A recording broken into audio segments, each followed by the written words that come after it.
Hentikan spekulasi, hapuskan berita yang tidak pasti, tak pasti jangan kongsi. Selamat menyambut Hari RTM yang ke-78 buat seluruh warga RTM. Buat penonton dan pendengar setia RTM, terus kekal bersama RTM, teman setia anda. Assalamualaikum, salam 21 Ramadan dan salam Malaysia Madani. Pastikan sahih edisi Isnin 1 April 2024 bersama saya Nadine Nordin. Kita mulakan dengan segmen Sahih.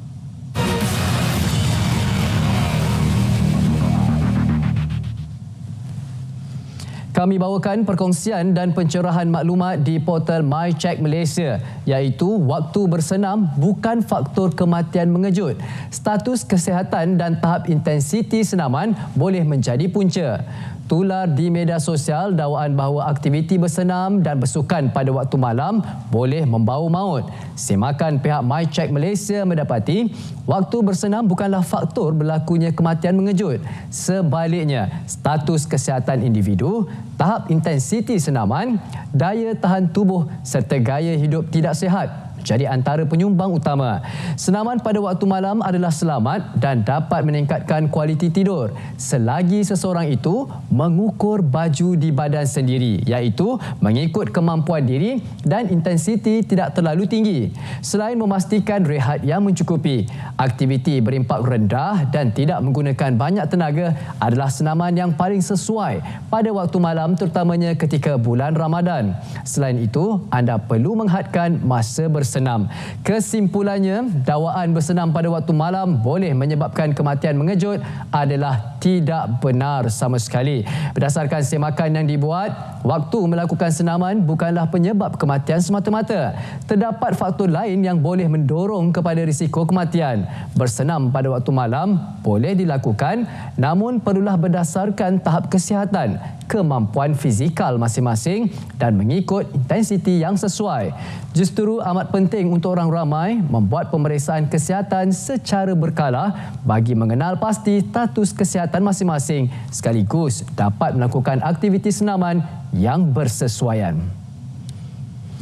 Waspada tawaran perkhidmatan pengisian padu secara berbayar. Menurut kenyataan Jabatan Perangkaan Malaysia DOSM, Sungai Petani, tular di media sosial mengenai individu yang menawarkan perkhidmatan pengisian padu dan mengenakan cas bayaran bagi perkhidmatan yang diberi.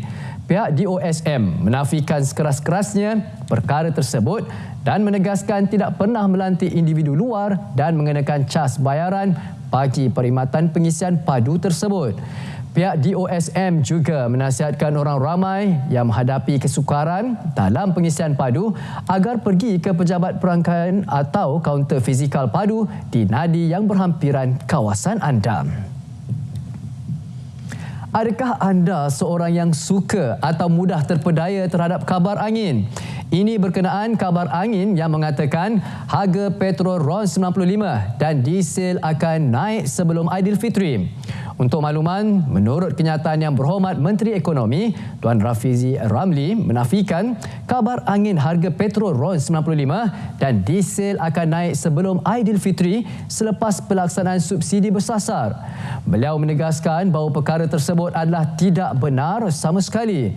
Menurut beliau, kerajaan juga mengumumkan sebelum ini pelaksanaan subsidi bersasar akan berlangsung pada suku kedua ke atas kerana melihat kepada garis masa memerlukan suku pertama kira-kira 4 ke 5 bulan pertama untuk menyelesaikan sistem sokongan untuk bantuan kepada orang ramai. Kita beralih di portal sebenarnya.my berkongsi maklumat berkenaan penjelasan isu penarikan sijil pengesahan halal Malaysia syarikat Al-Agapa. Bahagian pengurusan halal JAKIM menerima banyak pertanyaan berkaitan penarikan sijil pengesahan halal Malaysia SPHM bagi syarikat Al-Agapa Flour Mill Sdn Bhd.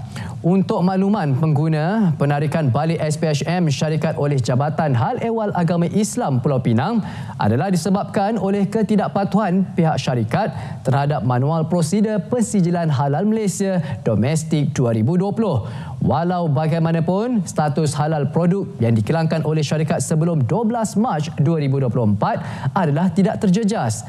Penarikan SPHM tersebut juga telah dimaklumkan sendiri oleh pihak syarikat melalui kenyataan bertulis yang dikeluarkan, dan pihak syarikat telah membuat tindakan pembetulan dan disusuli permohonan semula SPHM.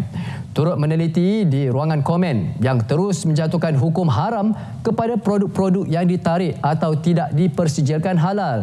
Suka untuk diingatkan bahawa sesuatu produk yang tidak dipersijilkan halal atau tidak mempunyai SPHM bukan membawa maksud produk tersebut adalah haram. Namun sekiranya satu-satu produk tersebut menerima SPHM, maka ia pastinya telah memenuhi keperluan yang digariskan dalam Manual Prosedur Pensijilan Halal Malaysia Domestik 2020 dan standard halal serta peraturan yang berkuat kuasa. Tersebar maklumat palsu di media sosial berkenaan makanan ternakan haiwan berasaskan dari sumber yang tidak halal. Menurut kenyataan bahagian Hub Halal JAKIM, menerima banyak pertanyaan berkenaan isu tular makanan haiwan ternakan. Kepada pengguna yang dihormati, isu tular yang berlegar tersebut merupakan isu tular lama dari tahun 2007 yang diviralkan semula. Untuk makluman pengguna, sehingga kini JAKIM tidak pernah memberi sebarang pengesahan halal kepada produk makanan haiwan. Walau bagaimanapun, Jabatan Perkhidmatan Veterina DVS telah mengeluarkan kenyataan media bertarikh 2 Jun 2023 berkenaan isu ini. Sila rujuk laman sesawang www.dvs.gov.my.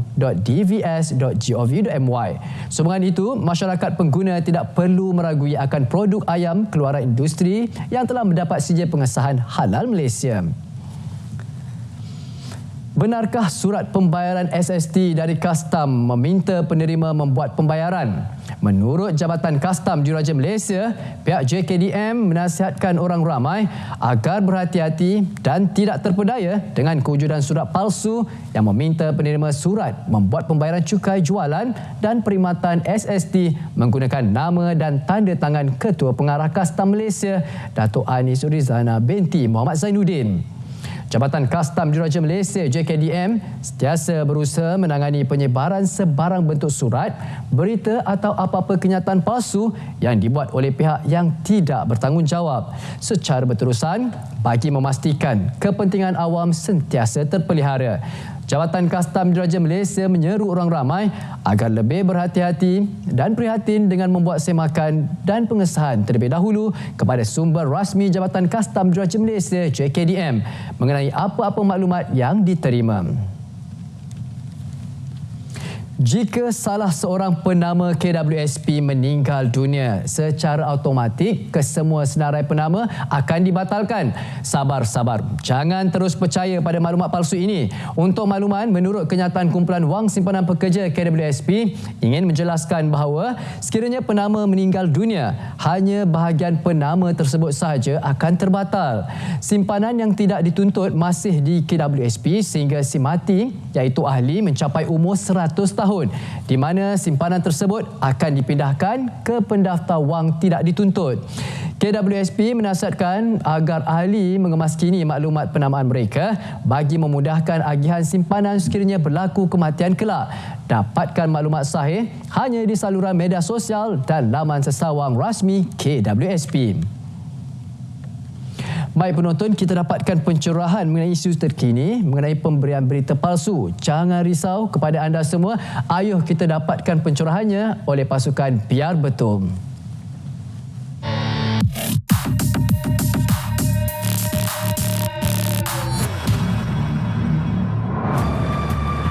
Tular rakaman ucapan Menteri Pendidikan kononnya anak-anaknya termasuk seorang hufaz diharam menggunakan perkataan kafe di rumah. Penularan video mengundang pelbagai reaksi. Tak ketinggalan mereka yang bertindak agresif dengan menuduh peguam syar'i dan anak bekas Presiden Abim itu menolak Al-Quran. Semakan pasukan Biar Betul mendapati tuduhan terbabit tak berasas. Menurut Menteri Pendidikan, ucapannya diambil di luar konteks. Malah hanya beberapa bahagian daripada video itu dikongsi menyebabkan ia lari daripada maksud sebenar. Hakikatnya menerusi ucapan pada majlis tertutup itu, beliau menyanggah tindakan pihak tertentu yang mengaitkan mereka yang tidak sealiran dengan label tertentu. Tak berkat Mami sebab ibu jadi orang kafir. Macam mana kita ada label-label macam tu, sedangkan tanggungjawab kita adalah untuk menerangkan Islam itu yang lebih cantik, yang lebih baik. Bagi mengelak mainan persepsi terus melarat, laporan polis dibuat. Semua bukti hantaran, komen dan mesej peribadi berkaitan isu berkenaan dikumpul untuk tindakan undang-undang. Biarpun berbeza pandangan politik, namun fitnah tak harus jadi mainan, apatah lagi berkaitan isu akidah. Sama seperti jenayah lain, penyebaran fitnah merupakan kesalahan. Terima bahan fitnah atau disyaki tidak betul, segera lapor ke MCMC. Biar betul, tak pasti jangan kongsi.